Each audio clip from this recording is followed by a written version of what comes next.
Hello friends, welcome to my channel super multibaggers. दोस्तों, Yes bank का FPO बंद हो चुका है और उसके बाद अगर हम देखें दो और राइट इशू अभी जो मार्केट में ओपन है, उन दो राइट इशू के बारे में बात करेंगे। देखिए, जो राइट इशू हैं इनकी रिक्वायरमेंट क्यों हो रही है अभी कंपनीज को। कुछ ऐसी कंपनीज जो कि बहुत ही जो कंज्यूमर ओरिएंटेड है, जो कि लॉकडाउन की वजह से काफ़ी प्रॉब्लम के अंदर चल रही हैं पिछले कुछ दिनों के अंदर, ऐसी कंपनीज को वर्किंग कैपिटल को लेकर प्रॉब्लम हो रही है। उनको जो वर्किंग कैपिटल अमाउंट है उसको जुटाने में प्रॉब्लम हो रही है, क्योंकि कैश फ्लो ख़राब हो चुके हैं, पैसा आ नहीं रहा है बिजनेस में। तो ऐसे में वो अपने बिजनेस को रन कराने के लिए, स्पेशली शॉर्ट टर्म के लिए, उनको कुछ फंडिंग चाहिए। और ये कंपनीज अगर फंडिंग लेती हैं बैंक से, तो देखिए प्रॉब्लम आती है कि पता नहीं कितने टाइम के अंदर चीज़ें ठीक होंगी, कितने टाइम के अंदर इनका जो बिजनेस है वो वापस से पटरी पे आएगा। तो ऐसे में सबसे अच्छा जो ऑप्शन बचता है वो बचता है राइट इशू का। तो कंपनी राइट इशू की तरफ जा रही है, मतलब कुछ इक्विटी मार्केट में और फ्लोट करके पैसा उठाने की कोशिश कर रही हैं। ऐसी दो कंपनीज के बारे में हम लोग बात करेंगे। इन दोनों कंपनीज ने अपना राइट इशू निकाला हुआ है। और अगर हम बात करें कोरोना की वजह से जो पेंडेमिक सिचुएशन है, देखिए इसमें सबसे ज़्यादा पिटी हुई कंपनीज हैं ये दोनों। और ऐसी सिचुएशन में इन दोनों कंपनीज ने डिसाइड किया है कि राइट इशू लेके आएंगे। इन दोनों कंपनीज के बारे में, इन दोनों राइट इशू के बारे में जानेंगे। इससे पहले मैं स्टार्ट करूँ, आप लोगों से रिक्वेस्ट है कि अगर आपने ये चैनल अभी तक सब्सक्राइब नहीं किया है तो आप इसको सब्सक्राइब जरूर कर लीजिएगा। फ्यूचर में जो भी वीडियो मैं अपलोड करूँगा उसका नोटिफिकेशन आप लोगों तक पहुँच जाएगा और वो वीडियो आप लोग देख पाएंगे। तो चलिए स्टार्ट करते हैं। जो पहली कंपनी है वो है पीवीआर लिमिटेड। आज की डेट में इस कंपनी का जो स्टॉक प्राइस है 1,037 रुपये के आसपास चल रहा है। आप लोगों ने इस स्टॉक के बारे में काफ़ी नेगेटिव न्यूज़ सुनी होंगी कि इस पर्टिकुलर सिचुएशन में इस कंपनी का जो बिजनेस है वो बिल्कुल ख़त्म हो गया, बिल्कुल ज़ीरो हो चुका है। इसके जितने भी थिएटर्स हैं वो बिल्कुल चल नहीं रहे हैं, सारे क्लोज हैं। और उसकी वजह से कंपनी का जो कैश फ्लो है, मतलब जो कंपनी को कैश रिसीव होता है, वो बिल्कुल ख़त्म हो चुका है। अब ऐसी सिचुएशन में प्रॉब्लम एक आ रही है कि स्टॉक बहुत अच्छा था, 2100-2200 रुपये के लेवल से ये जो स्टॉक है ये गिरा था और अभी 1,000 रुपये के आसपास आ गया। स्टॉक इससे नीचे नहीं जा रहा है। ये कंपनी राइट इशू लेके आई है। जो राइट इशू लेके आई है वो काफ़ी नीचे लेके आई है। यहाँ से अच्छा खासा डिस्काउंट आपको मिलता हुआ दिखाई दे रहा है राइट इशू पे। और अगर हम बात करें, देखिए मार्च के अंदर जो बड़ी गिरावट आई थी, वहाँ पे ये स्टॉक जिस लेवल के आसपास पहुंचा था उसी के आसपास आपको राइट इशू देने के लिए निकाला गया है।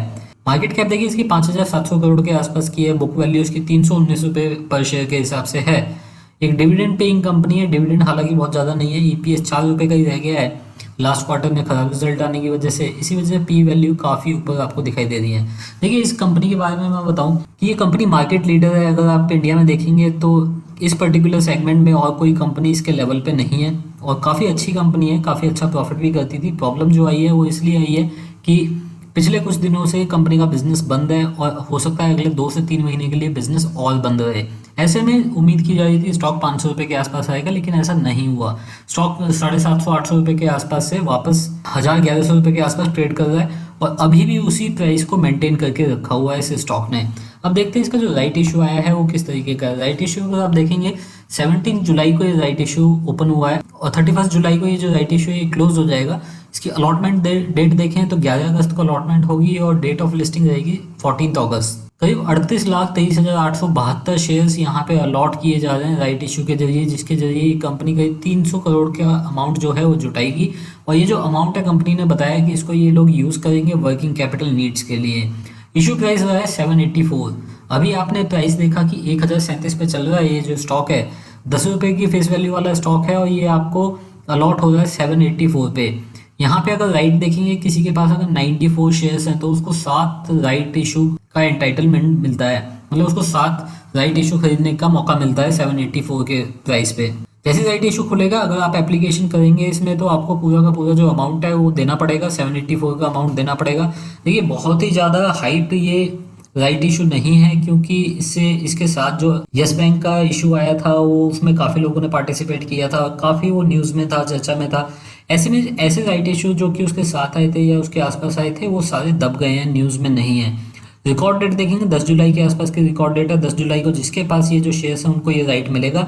डिस्काउंट करीब 24% के आसपास आपको करंट प्राइस से यहाँ पे डिस्काउंट दिए जा रहे हैं। अगर इस कंपनी का ये स्टॉक प्राइस देखें 784 का जो राइट इशू में प्राइस है, तो देखिए अच्छा प्राइस माना जा सकता है। जब भी बिजनेस स्टार्ट होगा, जितनी प्रॉब्लम हो चुकी है वो हो चुकी है, लेकिन जब भी बिजनेस वापस से स्टार्ट होगा, धीरे धीरे इस स्टॉक में वापस से बिजनेस आने लगेगा, रिकवरी आएगी, और अगले 1 डेढ़ साल के अंदर अगर पेंडेमिक सिचुएशन ठीक हो जाती है तो यहाँ से बढ़िया रिटर्न इस स्टॉक के अंदर मिल सकती है। लेकिन ये सारी चीजें हैं लॉन्ग टर्म के लिए, शॉर्ट टर्म में आपको कुछ भी एक्स्ट्रा इस स्टॉक में नहीं होता दिखाई देगा। हालांकि राइट इशू पे जरूर आपको कुछ ना कुछ बेनिफिट मिलता दिखाई देगा। तो ये था पहला पहला इशू। दूसरे इशू के बारे में बात करें तो ये है Aditya Birla fashion and retail limited. देखिए आदित्य बिरला फैशन को अगर आप देखें तो इंडिया के सबसे अच्छे ब्रांड्स इसके पास हैं। मेंस गारमेंट के अंदर अगर हम देखें 115 रुपये के आसपास ये जो स्टॉक है ये भी चल रहा है। कुछ दिन पहले ही ये जो स्टॉक था 145 के आसपास ट्रेड हो रहा था। उसके बाद राइट इशू की न्यूज़ है, स्टॉक में गिरावट आई है। 10,000 करोड़ के आसपास की मार्केट कैप है जो यहाँ पे पैसा जुटाया जा रहा है, बहुत ही कम 1,000 करोड़ के आसपास का अमाउंट यहाँ पे जुटाया जा रहा है। तो इक्विटी बेस इस कंपनी का बढ़ेगा नहीं, कोई बहुत ज़्यादा फर्क यहाँ पे इक्विटी में पड़ेगा नहीं। और आपको जो राइट इशू दिया जा रहा है वो काफ़ी अच्छे प्राइस पे दिया जा रहा है। 110 रुपये का प्राइस है इस राइट इशू का। 24 रुपये की बुक वैल्यू है इस कंपनी की। लास्ट क्वार्टर में लॉस हुआ था तो आपको यहाँ पे ईपीएस और पी वैल्यू देखने के लिए नहीं मिल रही है। लेकिन अगर आप इसको पिछले 6 महीने का चार्ट देखेंगे तो देखिए ये जो स्टॉक है 280 290 के लेवल से गिरा है। और क्योंकि रिटेल का बिजनेस भी जैसे पीवीआर में हमने बात की बिल्कुल बंद हो चुका था, इसका बिजनेस भी एक टाइम ऐसा था 90% इसके जो स्टोर थे वो क्लोज हो चुके थे।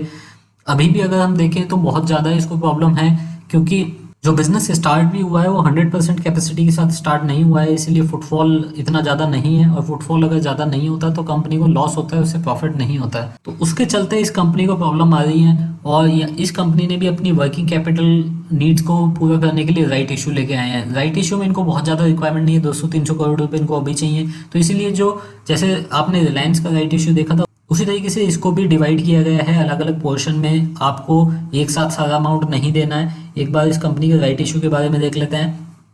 देखिए इस यहाँ पे आप देख सकते हैं एप्लीकेशन के साथ आपको सिर्फ 55 रुपये देने हैं इस स्टॉक के लिए। फर्स्ट कॉल आएगी जो कि आएगी जनवरी 2021 में, उसमें आपको 2.5 रुपये फेस वैल्यू का देना है, 25 रुपये प्रीमियम का देना है, 27.5 रुपये देने हैं। फाइनल कॉल आएगी जुलाई 2021 में, वहाँ पे भी आपको 27.5 रुपये देने पड़ेंगे। तो ये जो टोटल प्राइस है 110 रुपये के आसपास का बनता है। जो इस कंपनी की जो इशू ओपनिंग डेट थी वो थी 8 जुलाई। इशू जो क्लोज हो रहा है वो हो रहा है करीब 22 जुलाई को। डेट ऑफ अलॉटमेंट रहेगी 3 अगस्त। डेट ऑफ क्रेडिट रहेगी, मतलब जो आपके अकाउंट में जो शेयर्स क्रेडिट होंगे वो होंगे 4 अगस्त को। डेट ऑफ लिस्टिंग रहेगी करीब 7 जुलाई। तो ये इस इशू की डिटेल्स हैं। इस कंपनी के बारे में आप सब लोग जानते हो कि अच्छी कंपनी है, काफ़ी अच्छी कंपनी है। प्रॉब्लम इसको इसलिए है कि रिटेल का बिजनेस काफ़ी बुरी तरीके से इम्पैक्ट हुआ है, और जब तक मार्केट खुलेगा नहीं ये बिजनेस इम्पैक्टेड रहेगा। लॉन्ग टर्म के लिए बहुत ही अच्छा मौका है इस स्टॉक के अंदर एंटर करने का। बल्कि मुझे 115 रुपये का जो प्राइस है वो भी काफ़ी अट्रैक्टिव लग रहा है।